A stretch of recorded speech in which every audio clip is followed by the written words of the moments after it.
ಹುಕ್ಕೇರಿಯಲ್ಲಿ ಕುಡಿಯುವ ನೀರಿಗಾಗಿ ಪರದಾಡುವ ಪರಿಸ್ಥಿತಿ ನಿರ್ಮಾಣವಾಗಿದೆ. ನದಿ ಹಳ್ಳ ಕೊಳ್ಳ ತುಂಬಿ ಹರಿಯುತ್ತಿದ್ದರೂ ನೀರಿಗಾಗಿ ಹಾಹಾಕಾರ ಎದುರಾಗಿದೆ.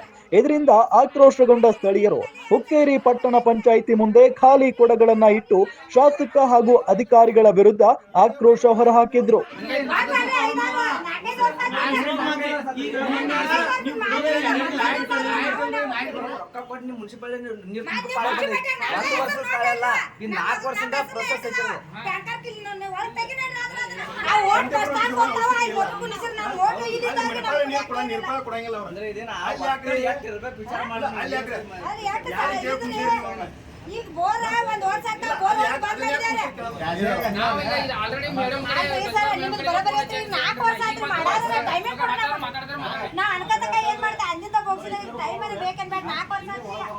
ಅದೇನಾಗೈತೆ ರೀ, ತೆಳಗಿಂದ ಮ್ಯಾಗ ಲೈನ್ ಹಾಕಿದಾರ. ಅದು ಅಪ್ಪಿಗೆ ನೀರು ವಾಟರ್ ಸಪ್ಲೈ ಸಫಿಷಿಯೆಂಟ್ ಆಗವಲ್ತು ರೀ.